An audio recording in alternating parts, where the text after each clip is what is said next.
del agua. Estamos. El grupo está integrado por Daniel Alexander Ojo, por Juan Carlos y Roberto Tisler. Ibaña. Buenas noches, compañeros. Muy buenas noches para todos. ¿Cómo están? Les pido que por favor disculpen la interrupción, que abran su cámara por favor para poder ver quién está presentando en cada a lo largo de todas las etapas de la charla. Gracias. ¿Cómo? No, que abran la cámara. ¿Cómo? Ok. Gracias. Bueno, nuestro grupo va a hablar de las normas, objetivos de la aplicación. En este reglamento técnico, compañeros,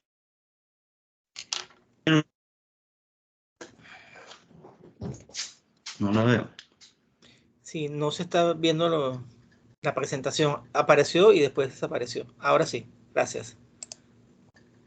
Normativa de agua potable. Siguiente.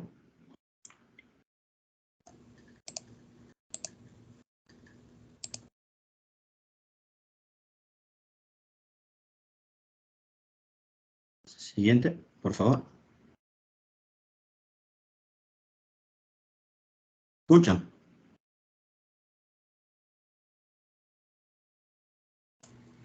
¿Me escuchan? Sí, escuchamos fuerte y claro, por favor.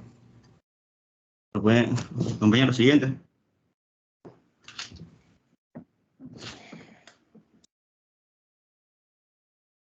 Daniel, ¿me escuchas? Ahora sí.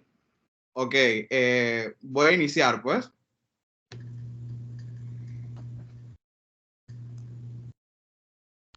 Ok. Este reglamento técnico tiene por objetivo establecer requisitos físicos, químicos y biológicos y radiológicos que debe cumplir el agua potable. Este reglamento se aplica a cualquier sistema de abastecimiento de agua potable. Hay que cumplir con varias definiciones. Para efectos de este reglamento se asumen las siguientes definiciones. Agua potable, como lo vemos en la pantalla, es aquella que se ajusta a los requisitos de calidad embarcados en este reglamento, apto para el consumo humano. Valor máximo permitido es el valor de la concentración de cualquier característica de calidad de agua, sobre el cual el agua no es adecuada para el consumo humano. El grupo coliforme total comprende todas las bacterias en forma de bacilios, aerobios y anaerobios facultativos, gram negativos no especulados, que pueden desarrollarse con la producción de ácido y gas a una temperatura de 35 grados Celsius a 37 grados Celsius, en un periodo de 24 a 48 horas. Grupo coliforme fescal comprende todas las bacterias en forma de bacilos aerobios y anaerobios facultativos, gram negativo, no espolurados, que pueden desarrollarse en presencia de sales biliares u otros agentes tensoactivos con similares propiedades de inhalación del crecimiento y fermentan la lactosa con la producción de ácido y gas a una temperatura de 44 grados Celsius a -2, a 0.2 en menos de 24 horas. El reencuentro total de la bacteria es el compuesto del número total de colonias desarrolladas en agar nutritivo incubado a una temperatura de 35 grados en un periodo de 24 características. Es aquella propiedad química, física, biológica o radiológica que incluye los parámetros de calidad de agua. Parámetros son aquellas características químicas, físicas, biológicas o radiológicas de calidad de agua que pueden ser sometidas a medición.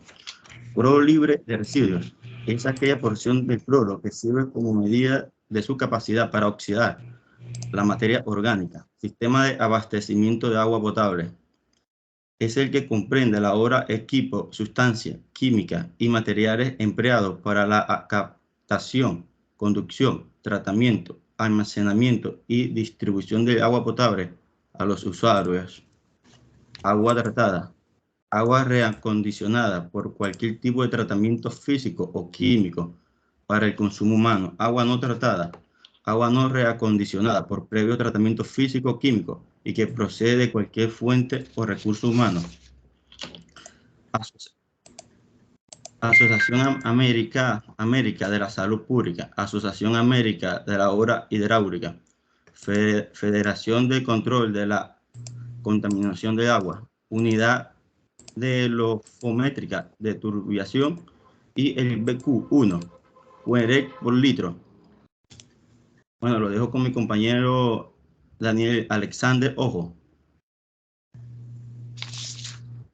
que va a hablar del siguiente punto.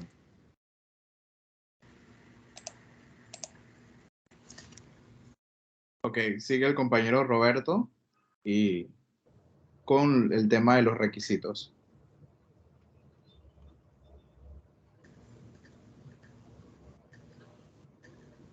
Requisitos. Características biológicas. Los valores máximos permitidos para el agua potable. ¿Qué también se puede hablar con esto? Se puede presentar que a cada atributo tomado en el organismo que sea heredable, por lo tanto es apto para ser usado en la adicción misma de un mismo organismo componente, según los conceptos taxonómicos más comunes, que posee función, por lo tanto es una unidad evolutiva. Disculpa un segundo, ¿puedes encender tu cámara, por favor?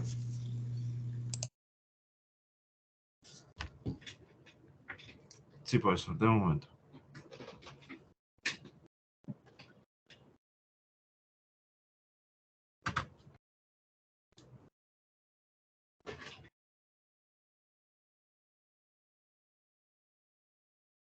Listo, profesor. Características organolépticas. Influyen en la propiedad de que son detectadas por consumidores de una forma sensorial. Que se puede hablar también, que se trata de una característica que se perciben a través de los sentidos, que algunos alimentos están mucho más presentes que otros. Por ejemplo, se puede dar en el gusto, en la vista, en el olfato o en el tacto, se puede ver los diferentes tipos de componentes. Las características químicas inorgánicas, propiedades del agua que permiten la existencia de elementos disueltos en el agua. Es casi igual como si fuera un simple agua potable, pero incluyendo sus minerales más importados. Ahora con los siguientes requisitos con mi compañero Juan. Ok, voy a realizar una intervención dentro de todos estos requisitos que se han establecido dentro de lo que son las características biológicas, organolépticas y químicas. La norma de la COPENIT que habla acerca de un tema esencial y son los valores o las características que deben tener. Primordialmente, con el color y el sabor, es aceptable para la mayoría del tema de las personas, que el color, o sea, el agua potable no debe tener ningún tipo de color y no debe tener ningún tipo de sabor. Con el tema de las unidades, la turbiedad no puede aumentar desde un valor 1. El potencial de hidrógeno que debe tener el agua debe permanecer aproximadamente de un 6.5 a 8.5 de unidades de pH. El aceite y grasa no debe permanecer en ningún tipo de agua que vaya a ser potable porque esta no va a ser apta para el consumo humano. Siguiente, mi compañero.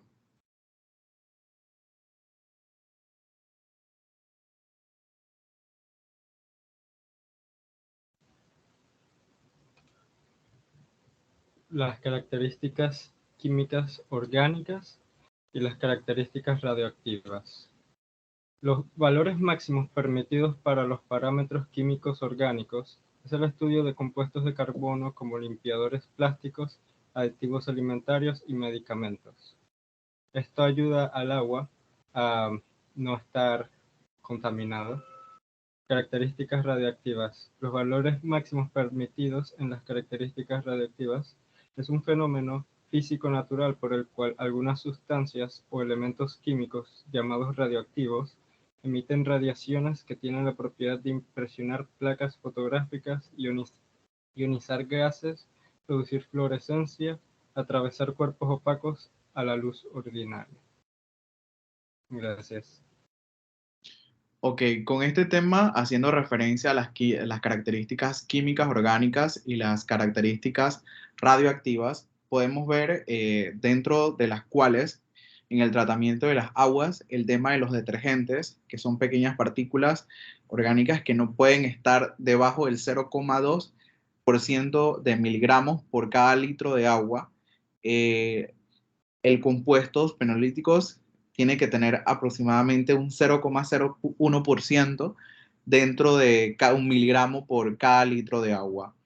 En las características radioactivas, esta debe tener aproximadamente un máximo permitido del 0,1% para cada litro de agua.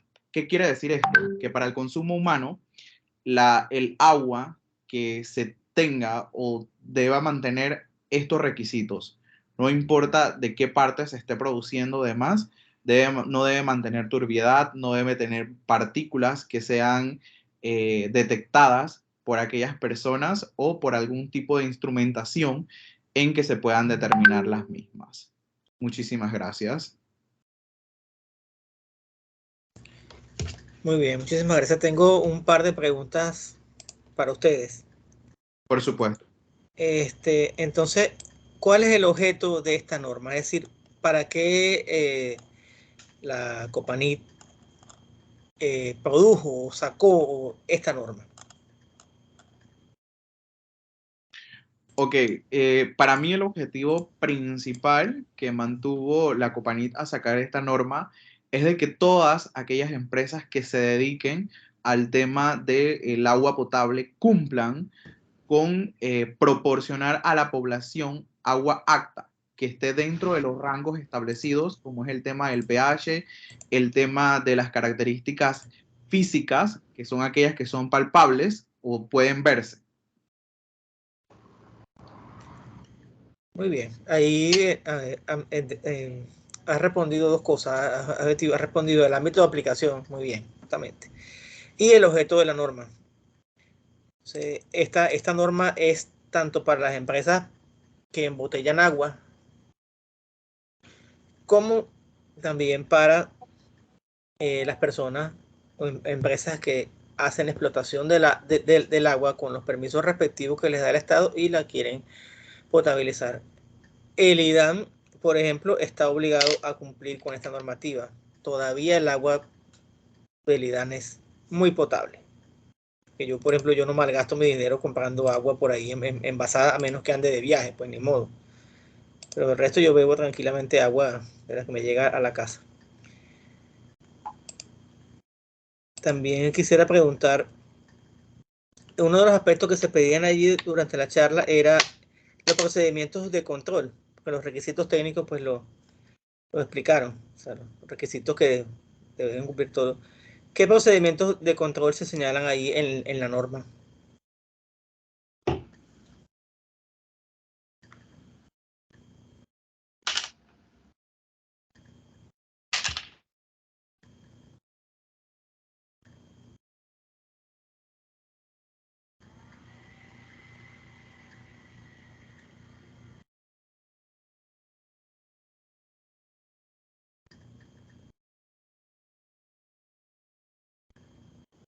Ok, profesor, cuando indica el tema de control, hace referencia al tema de... qué pena. Ok, se toman controles de acuerdo a muestras.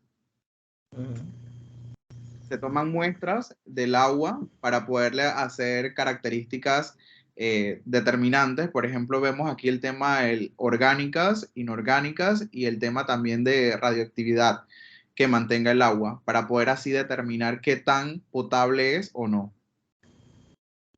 Exactamente, tomas tus muestras, agarras el pHímetro, determinas el pH, determinas la turbiedad también, determinas la dureza del agua. Hay una serie una tabla pues de condiciones que se deben cumplir. Entonces, por cierto, les comento una cosa, el agua sabe diferente de acuerdo al acuífero del cual se haga la captación del agua cruda. Profesor. Diga. Una pregunta. Lo que usted acaba de decir de que cada agua puede saber diferente, digamos, de con una diferente ciudad, puede ser por las partículas de suspensión. ¿Por qué? Las partículas de suspensión. Justamente. Sí, que por... Justamente, para allá iba. Lo que llaman, por ejemplo, la dureza del agua es la concentración de carbonato de calcio o bicarbonato de calcio. Entonces, tienes la norma, que la norma te establece unos valores mínimos y unos valores máximos.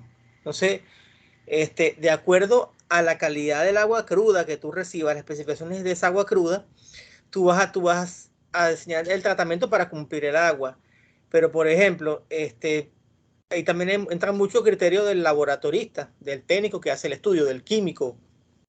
Yo digo, no, mira, yo aquí, cuando yo hago la potabilización de esta agua, cuya fuente, supongamos, es el río Pacora, por decir un nombre, yo observo que el agua cruda tiene estas características, tiene la dureza es tanto, el pH es tanto, bueno, yo voy a potabilizarla cumpliendo con las especificaciones que me dice la norma que ustedes acaban de presentar, pero mira, yo quiero que el pH no sea de 6.5, sino que sea de 7.2 o 7. El pH ideal es 7, que es el pH totalmente neutro.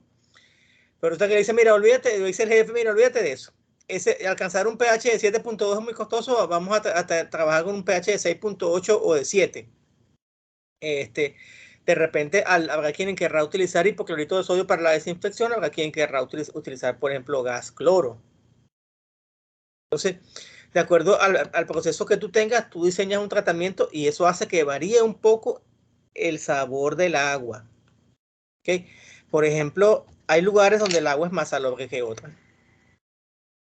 Y hay lugares donde el agua se siente más dulce. Eso depende justamente de los minerales que contenga el agua. Se habla, no, que el agua mineral. Hay una cosa importante y que deben reflexionar al respecto. Una cosa es que el agua esté contaminada. Por ejemplo, yo no voy a ir a la desembocadura del río Juan Díaz a llenar un bidón para tomar agua. Por supuesto que no. Una cosa es que el agua sea potable. Nosotros podemos tener un río cristalino. Podemos ir a donde nace allá arriba en la montaña donde nace el río Caimito. Que puede que el agua, déjame continuar. Puede que el agua allí esté pulcra, íntegra, limpia, pero de repente ahí el pH es 3 o ahí el pH es 8, porque acuérdense que en los ríos hay unos minerales y de acuerdo al cauce del río hay unos minerales que afectan a la calidad del agua y le cambian la dureza, le cambian el pH y todo lo demás. Puede que sea limpia, que no te vaya a matar, pero no es potable. A eso era lo que iba.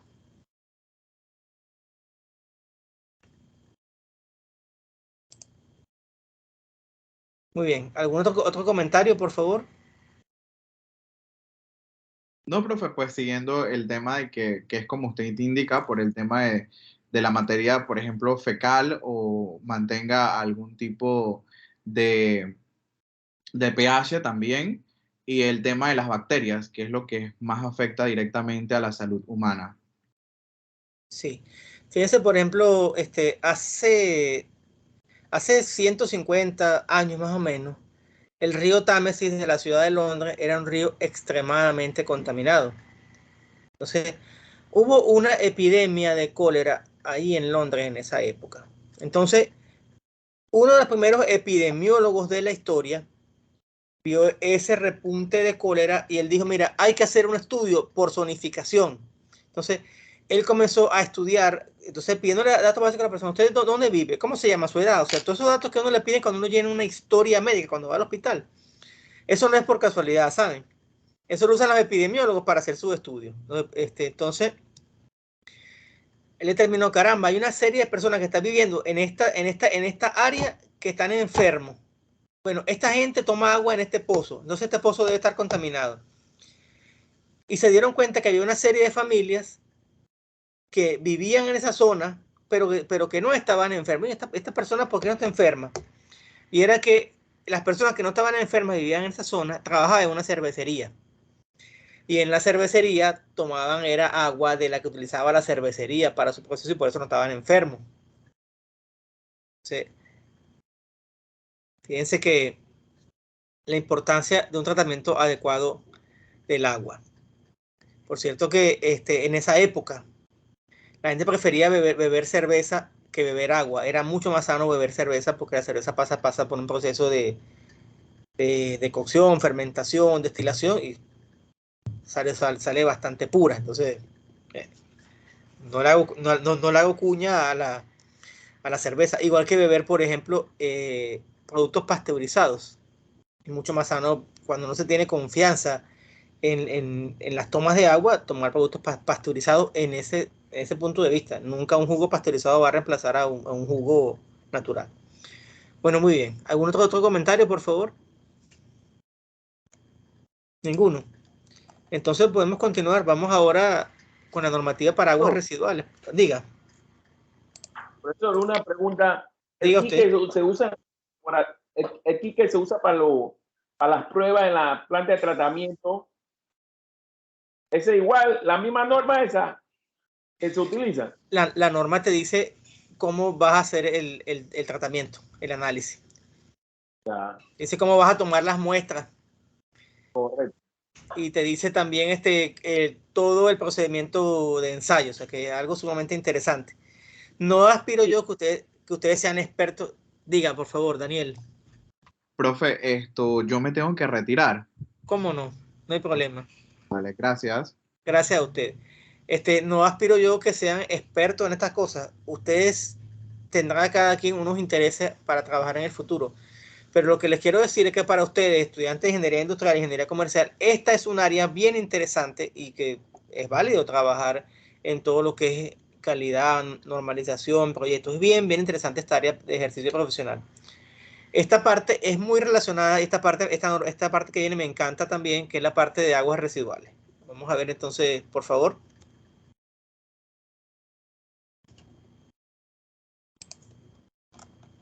Ok, muy buenas noches compañeros y profesor. Hoy mi grupo y yo tenemos el gusto de presentarles nuestra charla Normativa para Aguas Residuales Copanit 35-2000.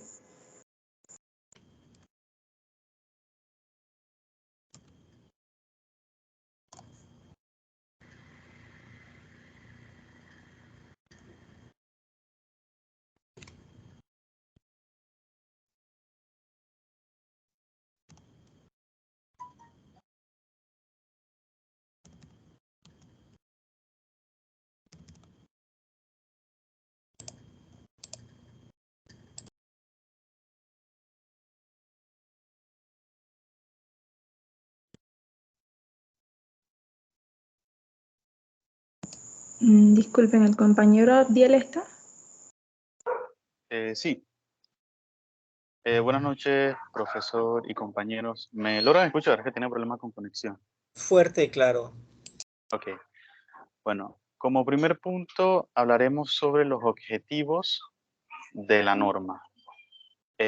Digamos que textualmente la norma nos indicaba que el presente reglamento técnico tiene como objetivo, en el marco de la protección ambiental más que todo, prevenir la contaminación de cuerpos y masas de aguas superficiales y subterráneas de la República de Panamá, mediante el control de los, digamos, efluentes líquidos provenientes de actividades domésticas, industriales y comerciales, que se descargan a cuerpos receptores, manteniendo una condición de aguas libres de lo que es las contaminaciones, para preservar de esta manera la salud tanto de la población como del medio ambiente en general, hablando de los seres vivos, plantas, bueno, como plantas y animales. Este reglamento técnico, más que todo, establece los límites máximos, digamos, permisibles que deben cumplir los líquidos vertidos de efluentes líquidos provenientes de las actividades que anteriormente se comentaron, para ser descargados a cuerpos y masas superficiales subterráneos, en la conformidad de las disposiciones legales vigentes en la ciudad de Panamá. Puedes pasar a la siguiente diapositiva. Este reglamento técnico permite proteger la salud de la población, el ambiente y preservar los recursos hídricos. tanto como superficiales como subterráneos. La contaminación de origen externo, orígenes atópicos, derivado de las actividades anteriormente mencionadas. La protección Disculpa, quisiste decir allí antrópicos, ¿cierto? Cuando en ese contexto. Antrópico. Antrópicos, correcto. Antrópico. Y cuando hablamos de origen antrópico, estamos justamente hablando de las actividades humanas, donde agrupamos las actividades domésticas y las actividades industriales. Ok, gracias, profesor. A la orden.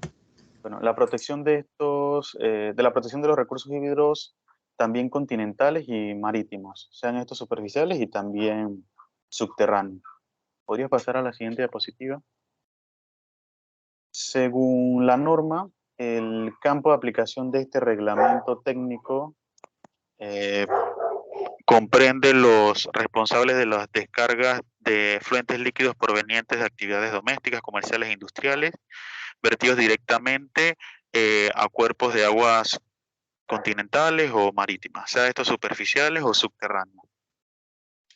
Sí, estos serían los objetivos y, digamos, el campo de aplicación de esta norma.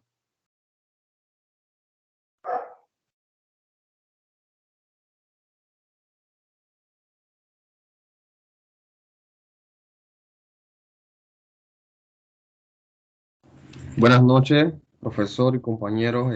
Yo voy a hablar a las definiciones.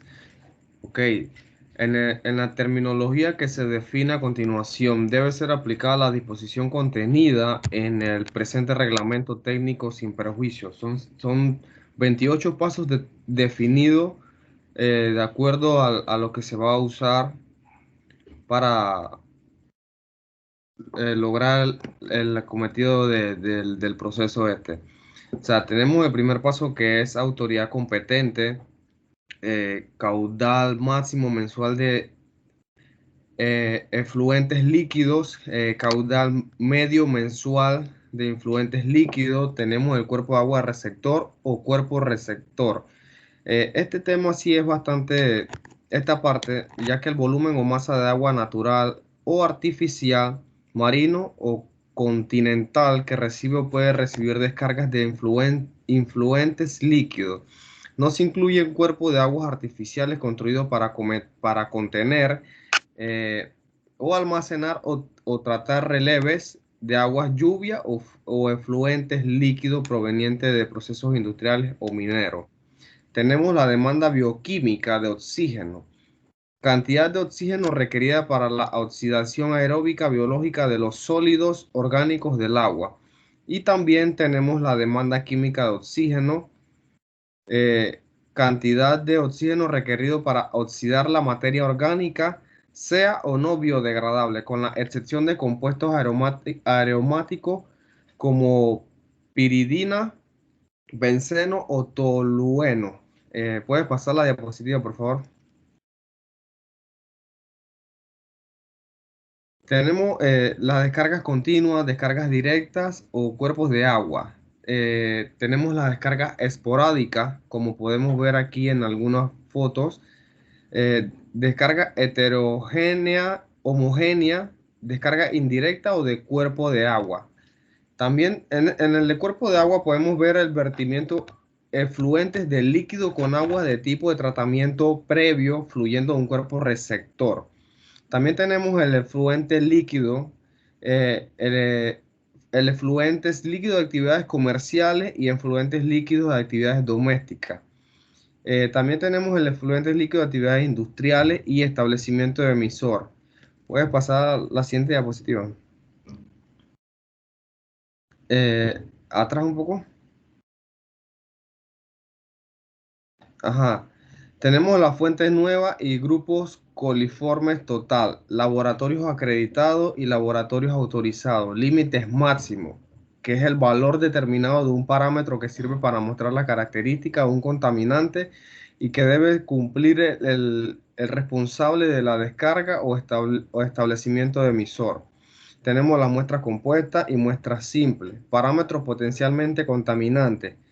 El parámetro es de característica tóxica que pueden incluir en la alteración de la composición física química, biológica y radiológica del agua. Tenemos los pozos de infiltración o de absorción, que es toda la excavación de terrenos de conductos perforados o taladrados a cierta profundidad, en donde el agua se filtra del subsuelo a través de las paredes, piso y otros materiales.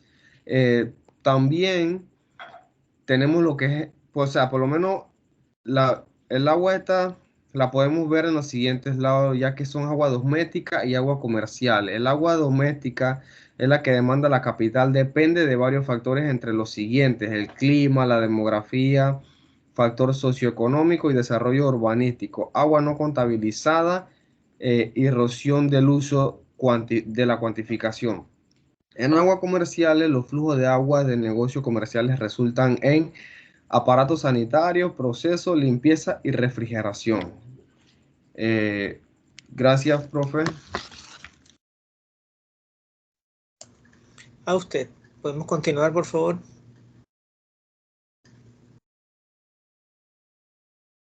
Buenas noches, profesor, compañeros. Les voy a hablar de los requisitos técnicos. Los requisitos técnicos. El artículo primero modifica el artículo tercero de la resolución número 351 del 26 de julio de 2000, que oficializa el reglamento técnico DGNTI Copani 35-2000 de la siguiente manera.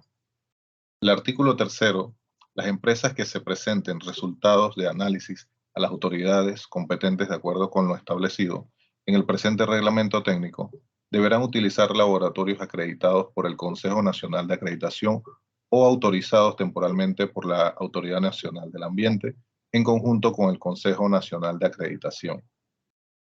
Artículo segundo.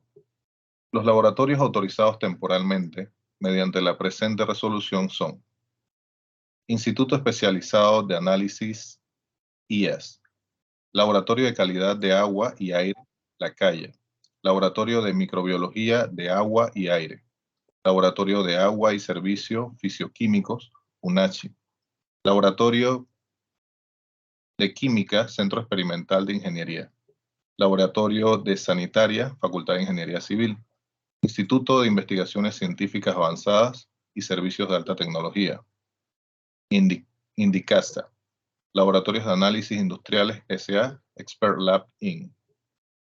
Siguiente, por favor.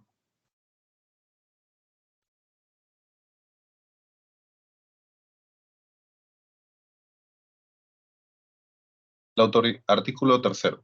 La Autoridad Nacional del Ambiente mantendrá un registro actualizado de los laboratorios y de los análisis que están autorizados y acreditados junto con los respectivos métodos, el cual estará accesible en la página web de la Autoridad Nacional del Ambiente y Consejo Nacional de Acreditación. Artículo 4.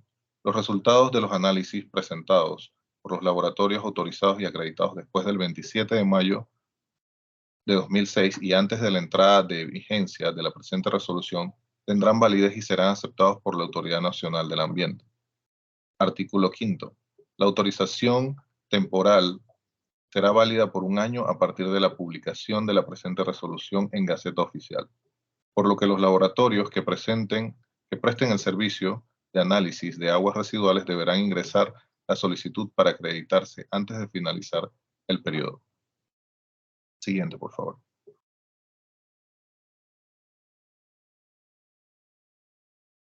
Artículo 6.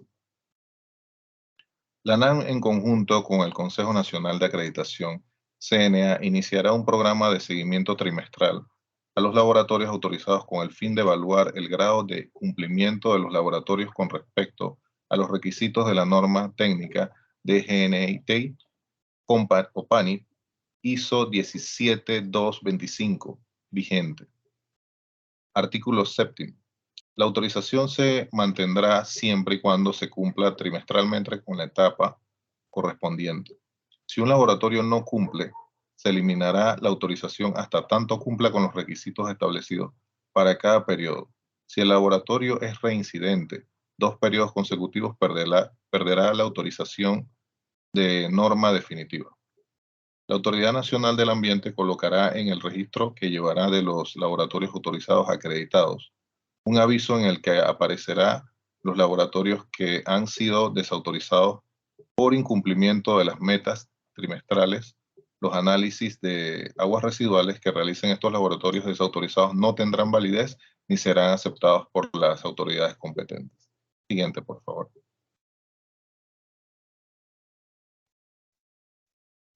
Artículo 8. Los laboratorios que aparecen en el listado establecido en el artículo 2 para realizar el análisis de aguas residuales deben mostrar evidencias de competencia técnica en los análisis para los que están autorizados, como pruebas de intercomparación interlaboratorial organizado por la Autoridad Nacional del Ambiente, ANAM, y en Consejo Nacional de Acreditación, CNA. Controles de frecuencia, material de referencia y equipos con sus respectivos certificados de calibración. La Autoridad Nacional del Ambiente, ANAM, enviará copia del registro de los laboratorios autorizados por el Consejo Nacional de Acreditación, CNA. Artículo 9. No se autorizará ningún laboratorio para realizar análisis de aguas residuales que no se encuentre en el listado establecido en el artículo 2, excepto en la condición establecida en el artículo 10. Siguiente, por favor. Artículo 10. Aquellos laboratorios que deseen ingresar en el listado de los laboratorios autorizados tendrán una autorización temporal por un periodo de 3 meses, con la finalidad de que el laboratorio pueda someterse a la siguiente etapa dentro del proceso de acreditación y lograr obtener la acreditación bajo la norma DGNITI, COPANI, ISO IEC 17225 vigente. Artículo 11. Para que la Autoridad Nacional del Ambiente, ANAM, otorgue la autorización temporal, es necesario que el laboratorio compruebe la implementación efectiva del sistema de control y aseguramiento de la calidad bajo normas de GNI COPANI ISO 19225 vigente. Artículo 12. Los laboratorios listados en el artículo 2 de esta resolución que deseen ampliar el listado de análisis autorizados deberán solicitar la autorización a la Dirección de Protección de la Calidad Ambiental de la Autoridad Nacional del Ambiente y Consejo Nacional de Acreditación y someterse a los requisitos establecidos en el artículo 13.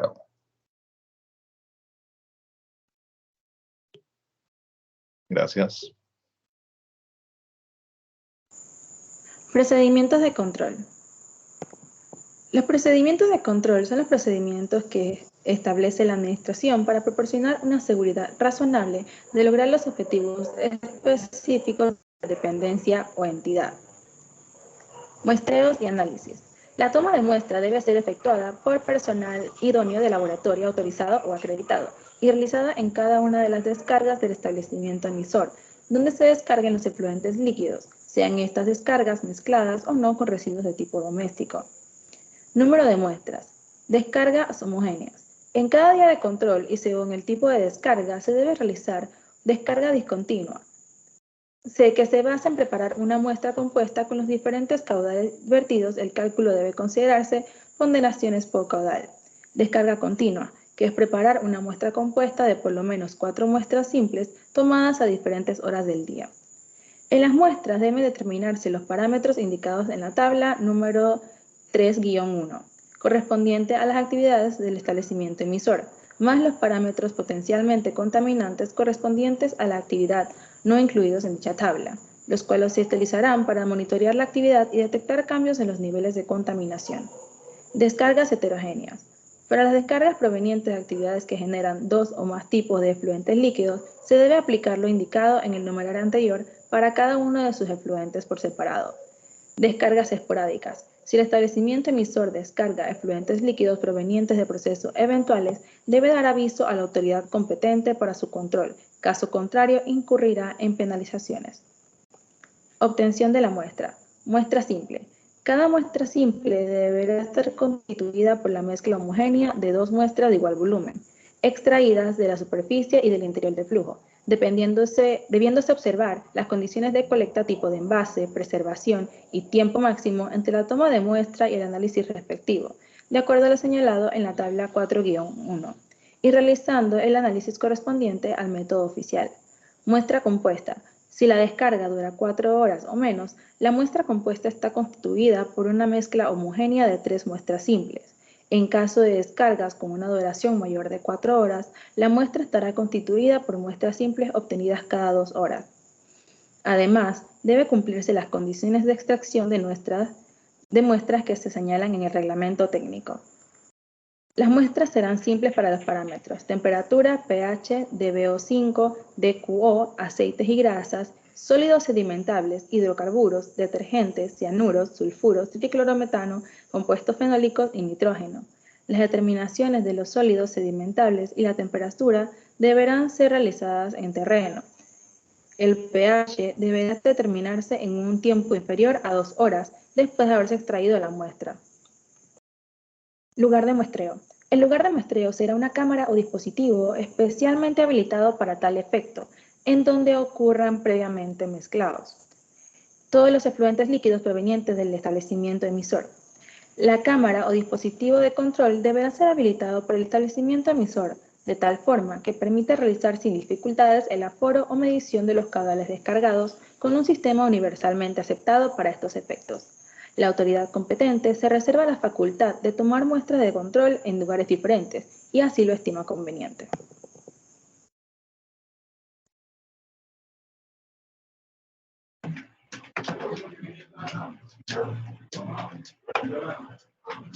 Ámbito de aplicación.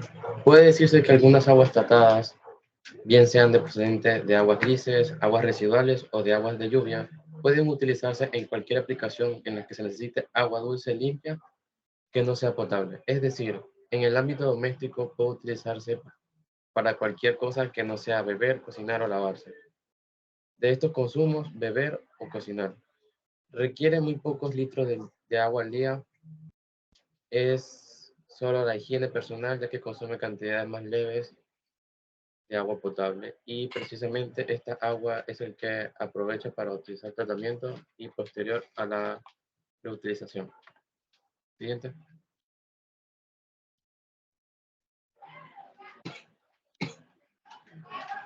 Plantas de tratamiento. En las plantas de tratamiento tenemos tipos de plantas de tratamiento físico, que son aquellas que utilizan métodos donde se aplica la separación física generalmente de sólidos. De tratamientos químicos son aquellos métodos que dependen de propiedades químicas del contaminante o reactivo incorporado en el agua. De tratamientos biológicos son aquellos microorganismos que actúan sobre la materia en suspensión, transformándola en sólido sedimentable. En las plantas tenemos aquí en Panamá, que es una planta de tipo biológico, con recirculación de lodo, remoción de nutrientes y recuperación de los gases. La actividad básica de tratamiento es realizada por microorganismos que viven en las aguas residuales, de las cuales se alimentan y requieren presencia de oxígeno para su metabolismo basal, reacciones aeróbicas. La cantidad nominal de tratamiento de la planta es de 2.2 metros cúbicos por segundo. Siguiente.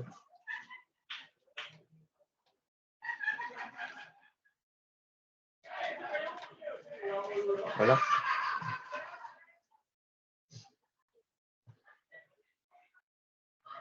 Su funcionamiento. Elimina los sólidos desde los plásticos, trapos y vísceras hasta la arena y partículas más pequeñas que se encuentran en el agua.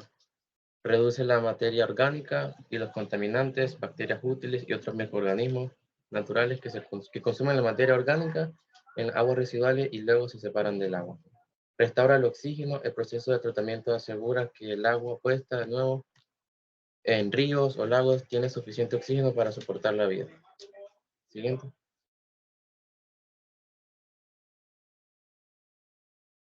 Ventajas y desventajas. En las ventajas tenemos bajo costo de inversión y operación, alta eficiencia de tratamiento, baja producción de lodo en exceso, bajo consumo energético, bajo consumo de productos químicos y aprovechamiento energético de biogás productivo. En desventajas tenemos insuficiente generación de alcalinidad y metano cuando se depuran aguas residuales muy diluidas, cinética lenta a bajas temperaturas y necesidad de tratamientos posteriores por los compuestos que le dan la disolución. Muchas gracias. Ustedes, muchísimas gracias. un par de comentarios importantes que me hubiera gustado que trataran con un poco más de profundidad en la charla. Y son los conceptos de DBO y DQO, que son la demanda básica de oxígeno y la demanda química de oxígeno. Entonces, ¿para qué nos sirve esto? Y de hecho es una de las pruebas que hacen en los laboratorios. Entonces, esas aguas residuales, por supuesto que tienen organismos vivos, tienen bacterias. Y hay bacterias buenas y también hay bacterias malas. Las bacterias buenas son las que se encargan de descomponer todos los contaminantes y degradarlos. Pero hay también bacterias malas que son las que son dañinas para el organismo. Entonces, cuando vemos que un DBO, una demanda básica de oxígeno, una demanda biológica de oxígeno, está por encima de un valor, quiere decir que el cuerpo de agua necesita mayor cantidad de oxígeno para degradar esa agua contaminada que está ingresando y depurarla. Entonces, si no me equivoco, la norma habla de que la DBO tiene que ser menor que 35. Entonces, mientras mayor demanda de oxígeno tiene esa muestra de agua que usted tiene allí, de agua residual, quiere decir que la naturaleza requiere más oxígeno para degradarla. Entonces, una de las cosas que se hacen en las plantas depuradoras es disminuir esas concentraciones, esa demanda de oxígeno, para que cuando se vierta en un río o en el mar, sencillamente la naturaleza se encargue de terminar el proceso de depuración. Y otra cosa importante, creo que esto lo hemos comentado en una ocasión anterior, es que toda esa descarga que se hace de aguas residuales a la bahía de Panamá, a pesar de que es depurada, hay que verla con mucho cuidado, porque al final del proceso esa agua es sometida a un proceso de desinfección con hipoclorito de sodio.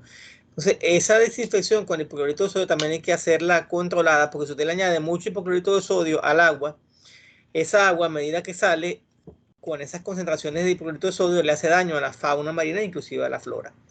Otra cosa que estuve leyendo una vez que me llamó bastante la atención es que si no se tiene cuidado con lo que es la depuración, se llega hasta un proceso como que creo que se llama eutrofización, que es un proceso en el cual le cambias la composición al agua de la bahía. Entonces el agua se comienza a tener otras composiciones, como que se volviera dulce el agua, imagínense ustedes.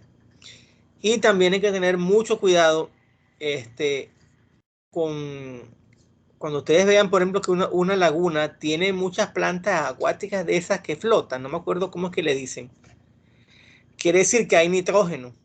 A esas plantas así que flotan en el agua, creo que le dicen bora, de verdad que no, honestamente no recuerdo el nombre. Voy a consultar mejor.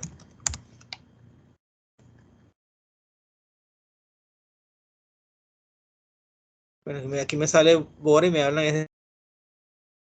Entonces, cuando vemos esas plantas acuáticas que están allí, esas plantas, que es un indicativo de que hay nitrógeno en el agua. Y cuando hay mucho nitrógeno en el agua, quiere decir que hay aguas residuales, es decir, que hay coeficientes coliformes fecales, quise decir.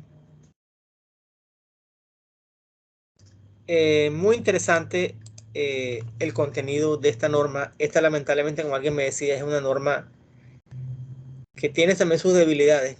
Una cosa que me llamó a mí la atención de esto es que solamente obligan a que se haga una caracterización de esa agua residual una vez por año para darte un permiso de descarga. Entonces, imagínate, haces una prueba una vez al año y pasa la prueba y al siguiente mes la planta se descompensa y estás descargando agua que no cumple con los parámetros de descarga, estás contaminando los acuíferos igualito. Así que es muy, muy, muy delicado. Yo siento que en ese sentido la norma se quedó corta y ha debido pedir más análisis de las aguas residuales a las plantas depuradoras. ¿Comentarios, preguntas, inquietudes?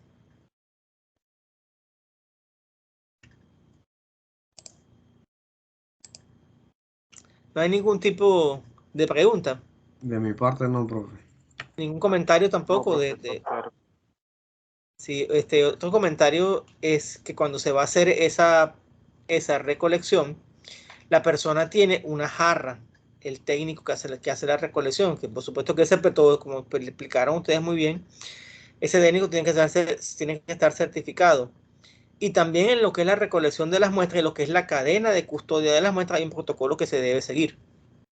Una de las cosas que se hace es que él tiene una jarra. Esa jarra tiene una barra de aproximadamente 4 pies de longitud, una barra. Entonces, y él acerca eso hasta la tubería donde se hace la captación de la recolección de la muestra, mejor dicho. Entonces, él toma, coloca la jarra, la llena, la enjuaga 7 veces con esas aguas residuales y a la octava es que toma la muestra, la añade en un envase, la tapa bien en un envase con sus ciertas especificaciones, la etiqueta y después la guarda. Eso se llama la cadena de custodia, y la cadena de custodia forma parte de integral del informe que ellos deben emitir.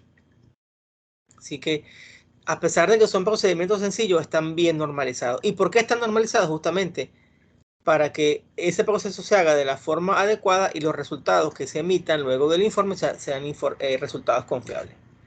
Muy bien, podemos continuar con el siguiente grupo, por favor. No olviden, por favor, también para el grupo número 1 que deben enviarme la presentación para yo poderla publicar. Igual con ustedes, grupo número 2. Bueno, vamos a continuar, por favor.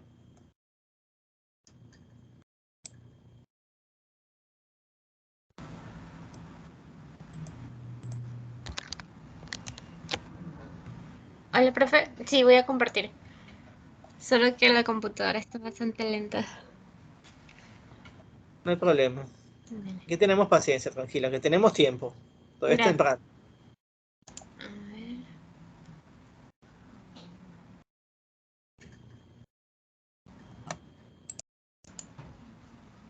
¿Sí se ve? Sí, sí se ve. Sí. Profe, le iba a hacer mención de que mi cámara sí está dañada, entonces sí me sale el error de que no está conectado, no funciona. No sé si se nota. Sí, ya nos dimos cuenta. Vale. Normativa para huevos de gallina Copanit 241 del 2013. Buenas noches, profesor, compañeros. Mi grupo conformado por Luis Castillo, Jennifer Díaz, Michael Núñez, Teófilo Welsh y mi persona Elaine de León le vamos a presentar esta normativa. Déjenme que cargue la pantalla. No quiere continuar. Aquí. Ajá. Bueno, le voy a hablar sobre los objetivos de esta normativa. Para la aplicación del proyecto en las normativas del reglamento, se debe realizar un objeto de la empresa, la cual incluye productos donde la calidad debe ser esencial en su producción. Sus productos contienen huevos frescos para el consumo humano, hostelería o industria con cáscara, huevos conservados y huevos orgánicos. Y también ovoproductos, que son una variante que serían los huevos deshidratados, los huevos enriquecidos o huevos líquidos, que todos provienen del mismo huevo, que son para el consumo humano, pero se utilizan para establecer otras variantes. El objetivo de este reglamento técnico es establecer características específicas como crear calidad, inocuidad, empaquetamiento y etiquetado, cumpliendo siempre y cuando que sean huevos de gallina, gallos domésticos y pueden ser nacionales o importados mientras que sean para consumo humano a la hora de su venta. La avicultura es un área donde se debe manejar de manera cautelosa la higiene, ya que se debe criar aves domésticas las cuales proporcionan el producto. Principales definiciones. Como siguiente punto, les hablaré un poco de las principales definiciones de la normativa, para el cual debemos tener claro o tener conocimiento de algunas de ellas, como lo es la cáscara, que es un elemento estructural exterior de naturaleza mineral que contiene como función proteger los elementos blandos contenidos dentro del huevo. También está lo que es la clara o la albumina, la chalaza, que son los 2 filamentos que mantiene la yema en medio de la cáscara. Bueno, también está el disco germinal, que es un disco formado por las capas germinativas primarias que se ubican superficialmente sobre la yema. Y bueno, aparte de estas definiciones que son más específicas referente al huevo, también hay que tener unas definiciones un poco más técnicas o específicas referente a lo que la normativa realiza. Si podemos pasar a la siguiente, por favor.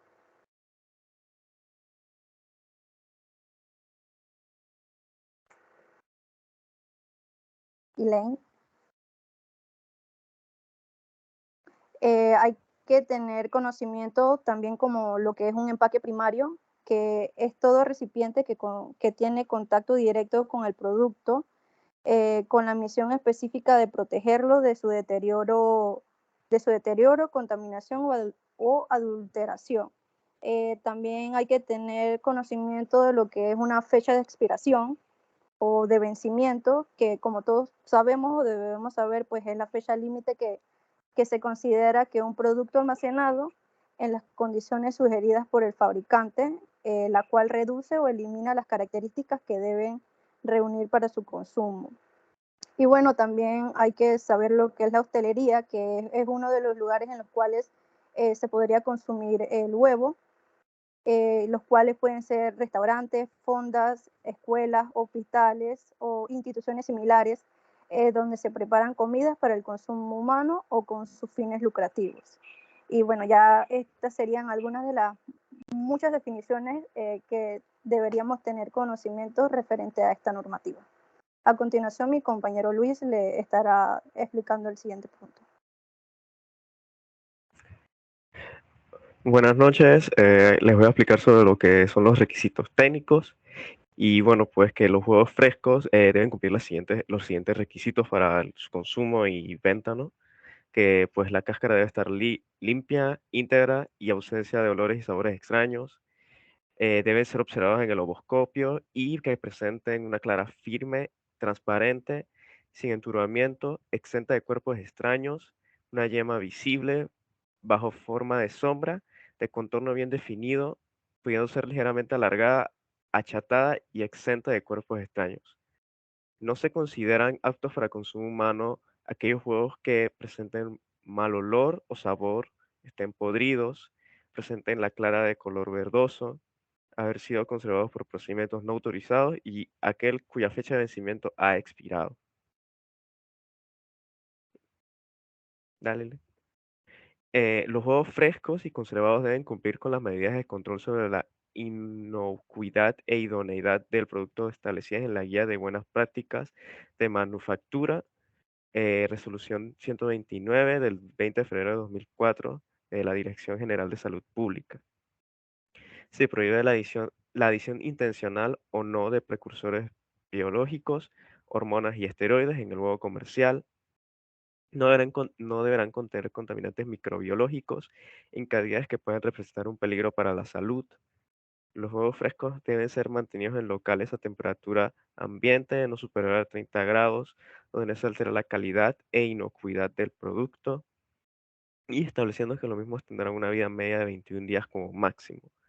La vida media declarada para los huevos conservados ha de sustentarse mediante registros de prueba de vida útil adecuada en la planta y debe ser establecida tomando en cuenta lo siguiente: las condiciones de almacenamiento, las fluctuaciones de temperatura y de humedad, métodos de tratamiento y el tipo de empaque.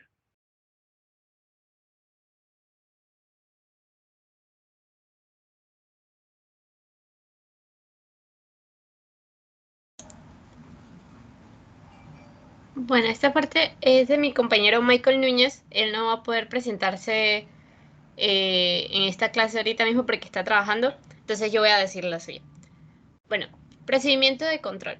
Con respecto a la inocuidad del muestreo para análisis microbiológico del huevo que se comercialice, se definen los siguientes parámetros a nivel de contenido interno de huevo en cáscara, que son el E. coli y la salmonela.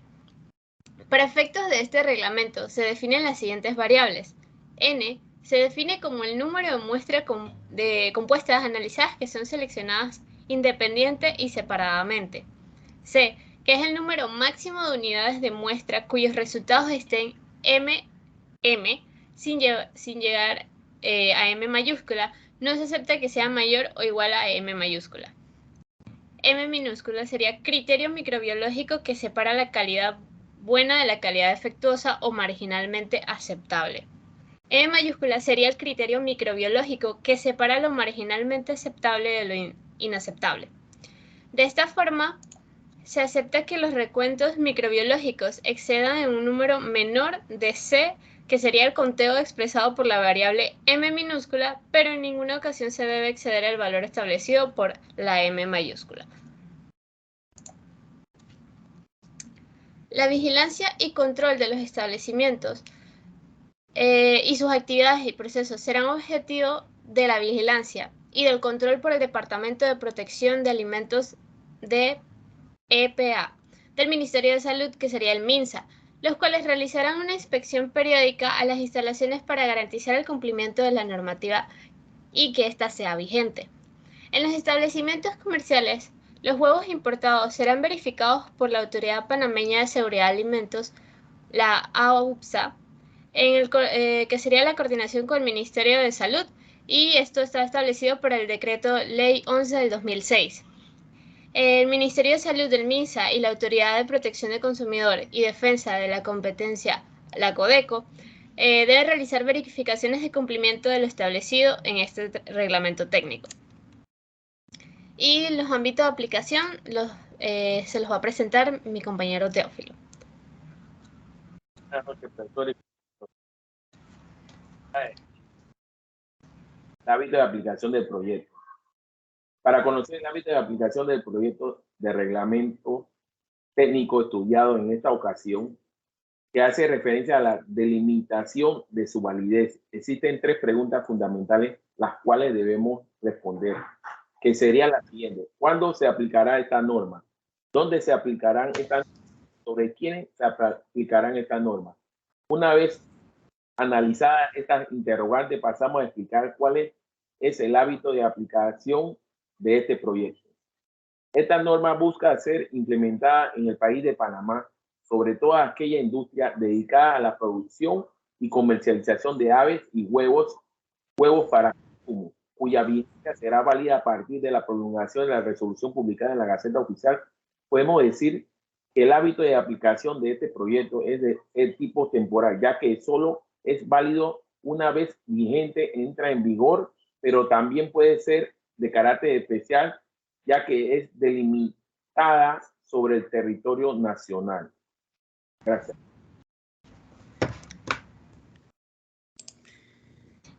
Muy bien, jóvenes, muchísimas gracias. Par de comentarios acá. Cuando leíste por allí Gallus domesticus, género y especie en latín, que es la forma en que de acuerdo a la nomenclatura científica se identifican las especies botánicas o las especies pues de lo que es la zoología, en este caso pues Gallus domesticus o gallina. Hay muchos elementos interesantes en esa norma, bastante interesantes, algunos no los mencionaron. Una de las cosas que se trata allí es el tema del peso y la clasificación del huevo según diversas categorías de acuerdo al peso. Está, por ejemplo, lo que es mediano, grande, jumbo, tiene pues toda su... De tal manera que esa norma contiene elementos de lo que son las especificaciones físicas y las especificaciones químicas y biológicas de lo que debe ser un huevo comercial. Fíjense que la norma dice algo bien interesante, habla de que son huevos de mesa, huevos para consumo. Y también habla de ovoproductos. Lamentablemente no tenemos ovoproductos producidos en nuestra república.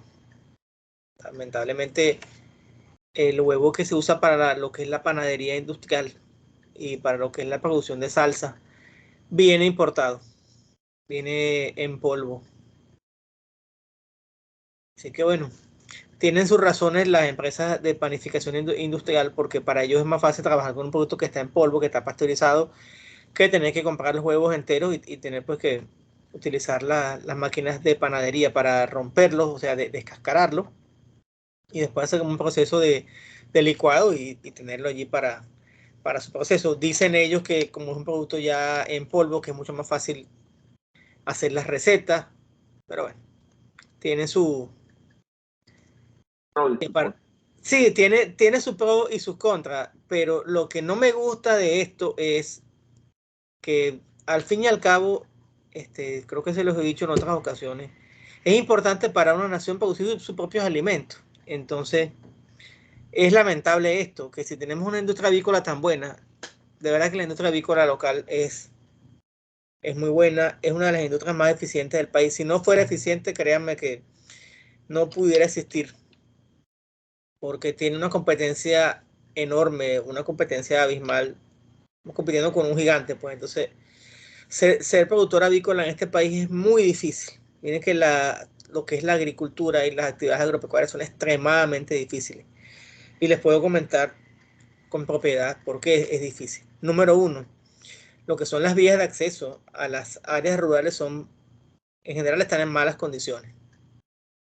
Entonces, no es lo mismo que usted vaya por una carretera que está bonita, sin ningún tipo de problema, que esté asfaltadita o que el pavimento esté totalmente sano, a una carretera llena de huecos, ¿verdad? Que uno que, por mucho que esquive los huecos y que vayas con cuidado, siempre el tren delantero de tu carro o del camión, en ese caso, va a durar mucho menos que si esta carretera está totalmente nítida. Lo otro es el tiempo de traslado. Fíjense que escuchando el domingo a Felipe Chapman, él decía, Chapman, un economista, tiene una firma consultora acá de economía, que decía que lamentablemente no le hemos sacado suficiente provecho a lo que es el negocio logístico, porque las interconexiones entre los puertos y las diferentes áreas donde están los centros logísticos no son muy buenas. Entonces imagínense ustedes, ¿han ido a Panamá Pacífico alguna vez? Un área muy bonita, un área espectacular, pero ¿cuál es el problema que tiene Panamá Pacífico? Justamente el acceso a Panamá Pacífico se hace muy complicado. Si uno quiere sacar, por ejemplo, una mula a cierta hora de Panamá Pacífico, después de las 3 de la tarde, es un dolor de cabeza porque hay que salir por Veracruz. Y entonces creo que hay también restricciones para el tráfico pesado, o sea que es... Diga usted. Hay una autopista. Ajá. Sale de Pacífico, sale hacia Centenario. Hacia Centenario, ajá. ¿Cómo está esa vía ahorita? Está en... Ya repararon, parcharon los huecos que tenía, los cáteres que tenía en la salida de Owa. Gracias por esa información. Entonces, fíjense que recientemente, hace unos meses, mi oficina la cambiaron de lugar y ahora, desde donde estamos ahora, desde el punto de vista logístico, nos complica las cosas. Entonces, eso comentaba. Entonces, aparte del tema de lo que son las vías de acceso a las fincas, hay otros problemas. Por ejemplo, en las fincas se va mucho la energía eléctrica, falla mucho. No tienes agua del Lidán. Entonces, un productor que tenga una finca, y no estamos hablando de que sea muy lejos, estamos hablando en Pacora, en los lotes de Pacora, falla muchísimo la energía. En esas zonas no llega agua del acueducto. Son zonas donde ya las vías están mal. Estamos hablando de Pacora, que es ahí mismo. Ya Pacora forma parte de lo que es el área metropolitana de Panamá. Entonces, un productor avícola tiene que tener hoy en día, a juro, un pozo. Tiene que tener una planta de generación diésel, porque si se va la luz, los pollos se mueren. Los pollos de hace 50 años atrás eran pollos esbeltos, ahora son pollos gordos, que así se han encargado las empresas de genética que existen a nivel mundial. Una de ellas es la Ross y la otra creo que es la COP. Se han encargado a lo largo de la historia de hacer esos cruces con los animales para obtener animales que engordan bastante, engordan más rápido que los que engordaban los pollos hace 50 años y que bueno, que producen más carne. Ya, hay gente que lo critica, bueno, lamentablemente, ¿cómo hacemos? Tenemos una población de más de 7.000 millones de habitantes que hay que alimentar, entonces la industria alimenticia, que tiene un margen de rentabilidad muy bajo, tiene que buscar cada día ser más eficiente. Entonces, ese productor tiene que perforar su pozo. Y perforar un pozo no es gratis, para que sepan. Perforar un pozo puede costar más de $10,000. Ponerle la bomba sumergible, Después entonces que analizamos el agua con las especificaciones que nos dio el primer grupo, ver si esa agua es potable. Ahí hay que, bueno, hay que hacerla potable, entonces, tener un tanque de reserva, ajá, tener la planta, comprar el diésel para la planta que ahorita está tan caro. Y bueno, toda esa serie de... Y el riesgo que hay en la avicultura, el riesgo es sumamente alto. En general, en lo que son actividades agrícolas, el riesgo es extremadamente alto. Entonces, ¿qué más contiene la norma? La norma pues contiene otros ensayos para ver lo que es la calidad del producto. A los grupos que han presentado hasta ahora, ¿qué les ha parecido ese ejercicio de tomar una norma y revisarla?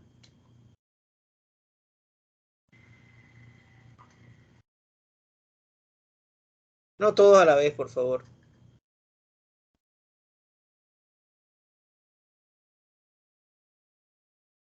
Bueno, profe, de mi parte, que me tocó el del agua residuales, creo que es muy importante conocer esos procesos, ya que es algo con lo que vivimos día a día. Y también la importancia de, digamos, de conservar o de que estas normas se lleven a cabo, porque digamos que las aguas residuales, si se vierten en ríos o en aguas subterráneas o ríos subterráneos, nos afecta directamente o indirectamente, ya sea que los animales que pescamos o que toman de allí, posteriormente a beber esas aguas contaminadas, puede llegar a cierto punto y contaminarnos a nosotros. Así es. Y fíjense, otra cosa que también le hemos hablado anteriormente, el consumo de agua en la República de Panamá es extremadamente alto, perdón. Es casi de... La OMS establece que el consumo debe ser de 250 litros por habitante al día. Aquí pasamos de 400, creo que es 450, o sea, es un consumo demasiado alto. Fíjense que, por ejemplo, las aguas residuales, las aguas provenientes de las PETAR, que son las plantas de tratamiento de aguas residuales, pudiéramos darle otros usos y lamentablemente todo lo que hacemos con esa agua es que la descargamos hacia la bahía de Panamá o hacia la quebrada más cercana. Cuando la pudiéramos utilizar para riego, por ejemplo. Entonces, estamos regando en muchas partes, usamos el agua potable para regar la hierba. Y resulta que esa agua residual, si tiene todos los parámetros establecidos, es excelente para la hierba, porque sencillamente, como tiene contenido de nitrógeno, la hierba necesita nitrógeno para ponerse bonita. Entonces, bueno, cosas que pasan. Bueno, vamos a continuar entonces con el grupo número 4, por favor. Creo que al grupo número 4 vamos a revisar qué es lo que les toca.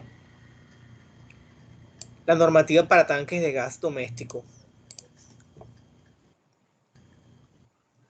Ya comparto, profe. Muchas gracias. Okay. Por cierto... Profe, discúlpeme, ¿te retirado yo? ¿Cómo no? Bye. Hasta luego. Por cierto que allá en Chilibre, esta empresa que se llama Tropigas, tiene una planta que se llama Industria Panameña de Cilindro, que es donde hacen esos tanques de gas de 25 libras, que son los que compramos en los chinitos. ¿Se ve, profe? Se ve muy bien, gracias. Ok. Buenas noches, compañeros y profesor. Tenemos el gusto de darle nuestra charla, que es la normativa para tanques de gas doméstico, y donde hablaremos de la Ley 72-1/2002. Disculpa, ¿puedes abrir la cámara, por favor? Sí. A veces pienso que estoy aquí solo aquí. Eso es verdad que eso es lo que extraño yo de la presencialidad. Gracias. En este tema vamos a hablar todo lo que involucra lo que es la ley y también algunas medidas que son importantes a tomar en el uso del tanque doméstico. Más que todo vamos a comenzar con algunas definiciones para poder entrar en tema y saber, ya cuando mis compañeros le están hablando de los artículos y todo eso, saber los significados de cada uno. ¿Cuándo se usa un cilindro? Un cilindro generalmente es utilizado en hogares donde no hay mucho espacio o negocios que se requiere estarlo transportando. En ocasiones para las personas es preferible usar esta presentación del servicio de gas. por el hecho de que además de ser portátil es más económico, hablando en cuando el costo de la instalación ocupa menos espacio y es más accesible. Cuando hablamos del cilindro, estamos refiriéndonos al tanquecito de gas. ¿Qué tamaños hay? Existen diferentes presentaciones de cilindros. Pueden ser 45 kilogramos, 30, 20, 10, las cuales las disponibilidades dependen según la ciudad en la cual radiques. La capacidad normalmente viene grabada en la parte superior de tu tanque en el anillo que cubre la llave. ¿Cuánto debe pesar un cilindro? Para tu seguridad y confianza debe estar recibiendo un servicio completo y compartimos la información sobre qué debe pesar un cilindro. Aquí está la tabla, que la podemos observar en la parte de abajo, de diferentes tamaños.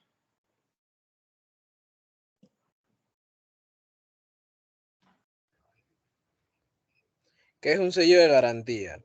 Un sello de garantía es un aditamento que se coloca en la válvula del cilindro para asegurar que el gas llega íntegro hasta tu hogar. Puede venir en varias presentaciones, ya sea en tapón de plástico que embona directamente sobre la llave o como hule que la envuelve de manera comprimida.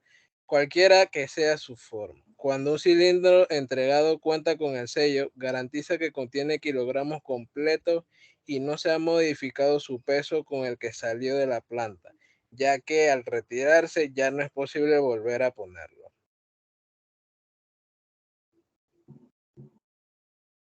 Requisitos para el suministro de gas doméstico e industrial. Casa nueva, con la casa nueva se necesita una copia de permiso de ocupación y con casas ya reposeídas se necesita que la residencia cuente con la tubería interna del gas.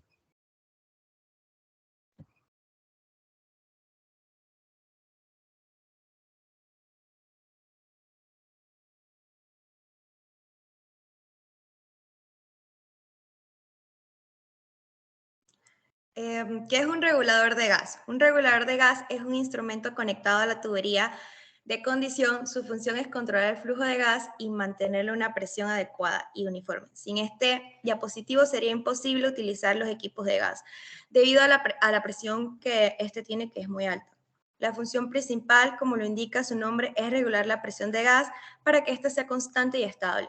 Los reguladores de gas ayudan a reducir la alta presión que generan los cilindros, los tanques estacionarios de gas natural, a un nivel utilizable a medida que pasa hacia otros equipos como los boilers, calefactores, secadoras o estufas. Los reguladores de gas son de una sola pieza, la cual tiene una entrada de gas y una salida, las cuales deben ser conectadas y selladas para que no exista ninguna clase de fuga. Y aquí podemos observar en las imágenes unos ejemplos.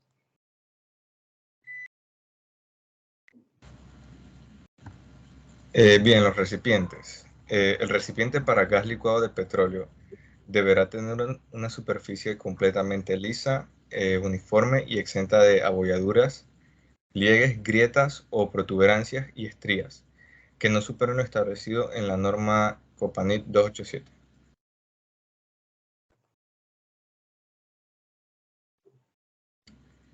Bien, el espesor mínimo de pared del cilindro será determinado según el tipo de aleación utilizada, de acuerdo a lo mencionado anteriormente.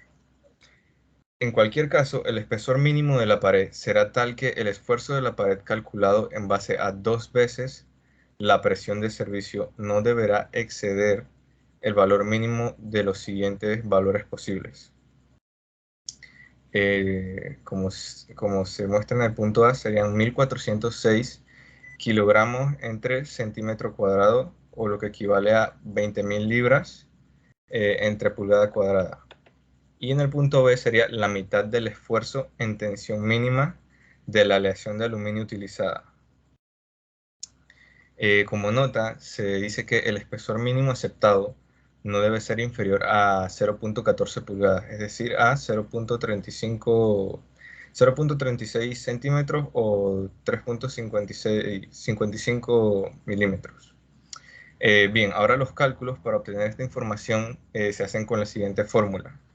S es igual a P, donde S es esfuerzo de tensión en la pared del cilindro, en las medidas de libras entre pulgadas cuadradas.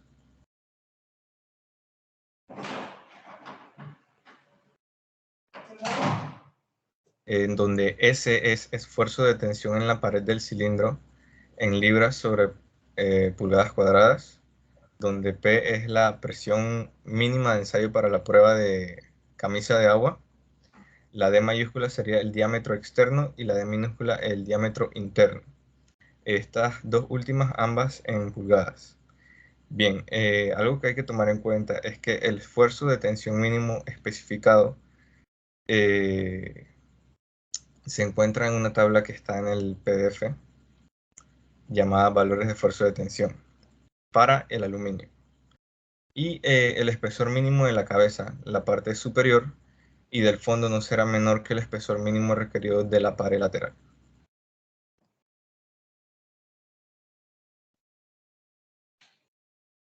Ok, considerando esta ley, tenemos que, según lo establecido en el artículo 93 del título 2 de la Ley 23 del 15 de julio de 1997, la Dirección de Normas y Tecnología Industrial del Ministerio de Comercio e Industrias es el organismo nacional de normalización y es el encargado por el Estado del proceso de normalización técnica.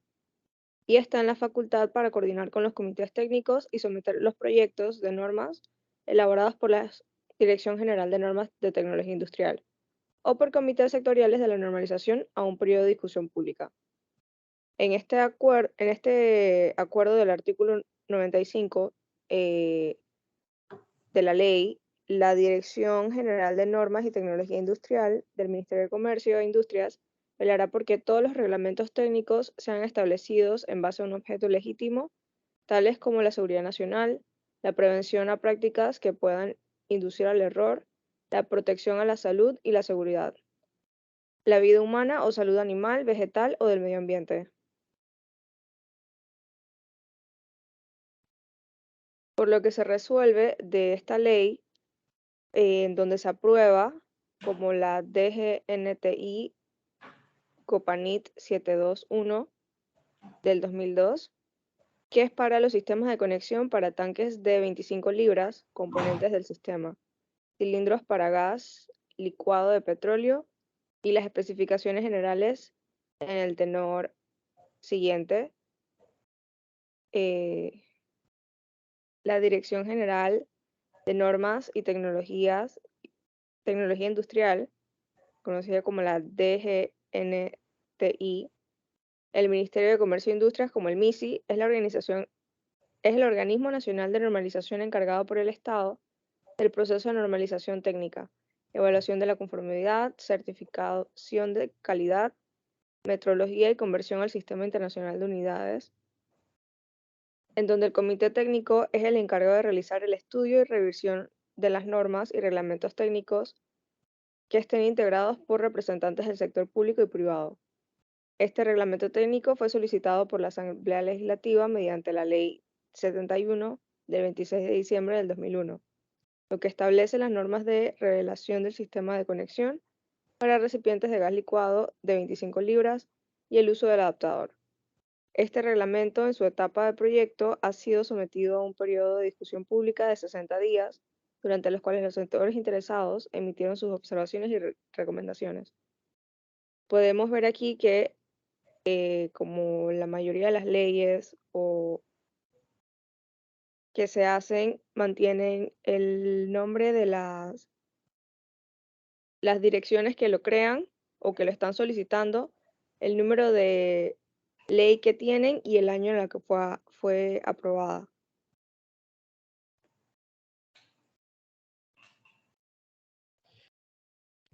Artículo. El artículo segundo dice: los cilindros del uso doméstico que se encuentran en servicio activo al momento de la puesta en efecto del presente reglamento será considerado apto para continuar en servicio, siempre y cuando haya sido fabricado de acuerdo con criterios de ingeniería válidos por la República de Panamá y aceptados en su momento por la autoridad competente.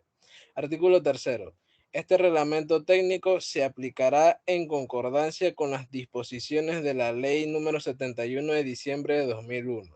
Artículo cuarto. La Comisión de Libre Competencia y Asunto del Consumidor, CLICAT, y el Cuerpo de Bomberos de la República de Panamá son las son las entes componentes que velarán por el cumplimiento de este reglamento técnico. El artículo 5 dice, solo podrá realizar las reparaciones de los recipientes los técnicos que hayan sido certificados por la Oficina de Seguridad del Cuerpo de Bomberos de Panamá. El artículo 6, la presente resolución entrará a regir 3 años después de su publicación en la Gaceta Oficial. Aquí en el anexo podemos ver varias partes de los tanques de gas, la parte superior, la parte inferior y la vista de frente. En la parte superior podemos ver la parte de la válvula y el guardaválvula, que es el borde que tiene una lámina puesta. En la parte inferior es la base y tiene 4 soldaduras.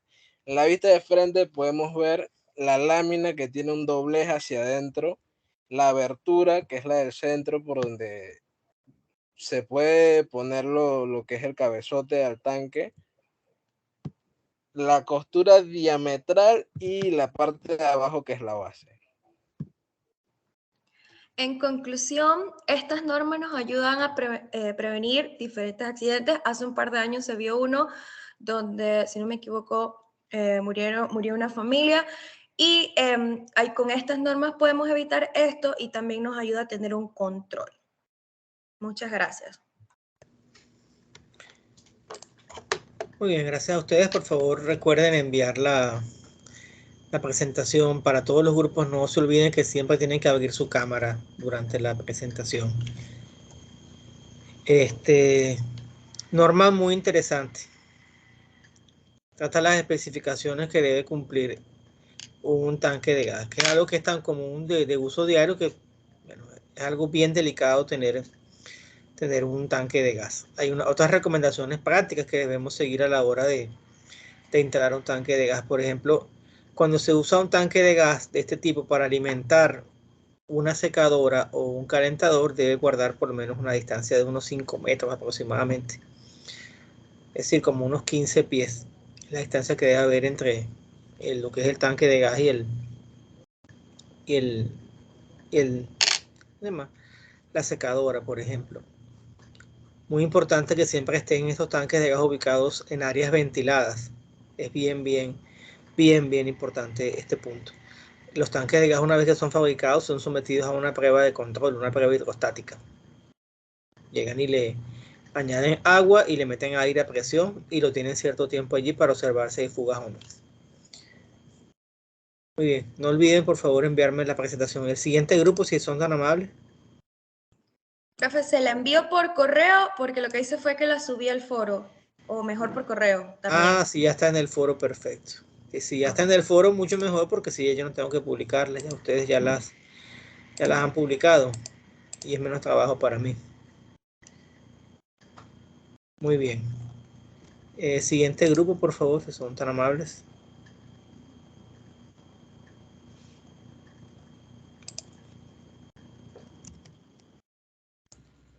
Profe, yo creo que hoy nada más presentaban 4 grupos. Entonces, hoy tenemos 4 grupos solamente, entonces estamos listos. ¿Algún comentario, preguntas, dudas, inquietudes?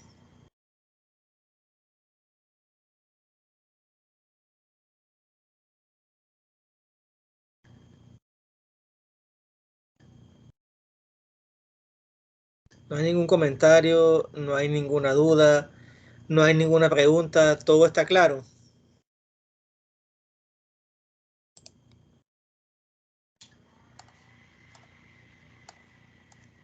Buenas tardes, buenas noches, profe. Sí, todo bien. Ya, bueno, por ejemplo, mi grupo que es el de ROM, ya presentamos la próxima semana. Ok, sí, hubo un grupo por ahí que me dijo que no consiguió la norma. Para los grupos que no consigan la norma, por favor, pues notifiquen inmediatamente. Si la norma no aparece, bueno, por ejemplo, el grupo número 5 que tenía era la norma 267-1980, yo le cambié la norma, si la norma no aparece. El grupo número 6, que es la norma del RON, ya consiguió su norma. Pero se la estuve buscando y no la he encontrado. Estuve buscando ya en todos los documentos, pero no Ok, bueno, sí. Entonces, si no aparece esa norma, entonces hay que buscar otra. El grupo número 7, que le toca la norma de receptáculos de medidores de energía eléctrica, ¿logró conseguir su norma o no? Igual que el grupo número 8, que es de alcohol etílico desnaturalizado. El grupo 9, que es la de la leche y productos lácteos. Y el grupo número 10, que es de granos comerciales, maíz en este caso. Grupo que no tenga la norma, por favor, me notifica. Aquí la idea es tomar una norma, ver su contenido y hacer el análisis como los que han realizado ustedes y han presentado a lo largo de esta noche. Y las normas están allí para hacer nuestra vida más fácil. Son normas que son normas vivas, que se aplican realmente. Usted va, por ejemplo, a la industria panameña de cilindros y ellos cumplen con los protocolos indicados en la norma porque ellos son fabricantes de cilindros y no es cualquier cosa lo que está en juego, es la vida humana lo que está en juego. Usted va a las empresas avícolas y ellos tienen allí su técnico de calidad que hace todas esas pruebas y hasta otras más, ¿okay? que no son exigidas por la norma. Es decir, el técnico de aseguramiento de la calidad ve el producto y ve también lo que son las condiciones de funcionamiento de las plantas. Si son, por ejemplo, en las empresas que se dedican a fabricar tuberías de PVC, también tienen que cumplir con la normativa. Entonces, son normas que son de uso corriente y de acuerdo, por ejemplo, a lo que en nuestra área de desempeño vamos a tener una u otra norma. Por ejemplo, la gente que trabaja en contabilidad tiene que cumplir con las normas internacionales, creo que son las normas NIF. La gente que trabajamos, bueno, yo no trabajo en eso, la gente que trabaja en lo que es el diseño de recipientes a presión, muchas empresas exigen que sean bajo la certificación ASME, entonces hay que trabajar con las especificaciones que indica la norma ASME. Hay también normas, porque si las normas API, del Instituto Americano de Petróleo, las normas ASTM, que es American Society of Testing and Materials, entonces, de acuerdo a nuestra área de desempeño, vamos a tener una serie de normas que pueden ser normas nacionales o normas internacionales. Algunas normas nacionales son traducciones de normas internacionales e inclusive si existiera alguna actividad para la cual no se cuenta con una norma nacional, es perfectamente válido utilizar una norma internacional. Lo único que debemos hacer es indicar, este diseño fue realizado de acuerdo a la norma tal. ¿Estamos claros? ¿Todo claro, jóvenes? ¿Alguna otra pregunta, comentario, inquietudes? Profesor, el otro lunes exponen todos los grupos restantes. El otro lunes, para ver, el otro lunes es 4 de abril. El otro lunes expone, pues entonces, tal como está planificado. Faltaría el grupo, faltarían 6 grupos todavía. Creo que podemos, déjeme ver cómo lo coloqué aquí en el foro. Yo creo que si da chance, sí, si no, no importa, lo dejamos hasta el 11, porque lo único que nos resta todavía es el trabajo final. El trabajo final dimos fecha de entrega el 18 de abril. Déjenme revisar rápidamente acá lo que coloqué en la plataforma.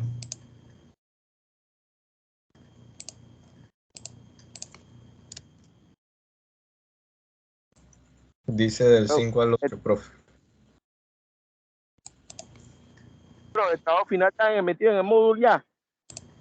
El trabajo final ya está el foro para que lo compartan.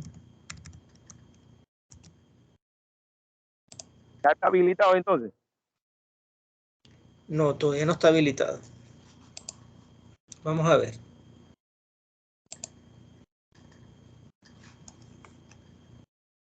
Ajá. Okay.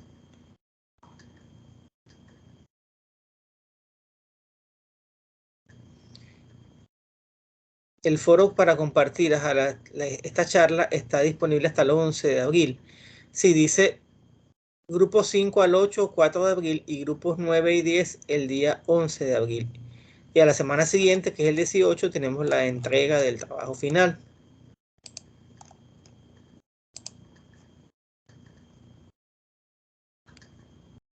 Foro para compartir trabajo final dice que acepta entregas. No solamente está habilitado para el 18 de abril. No.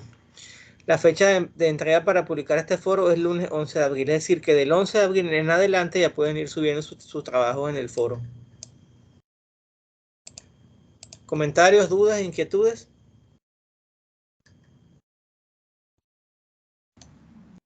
Profe, disculpe.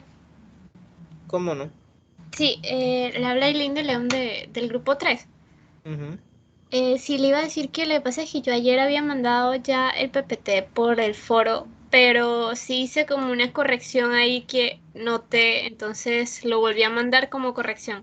¿Se puede? Está bien, sí, claro. Sí. Dale, muchas gracias.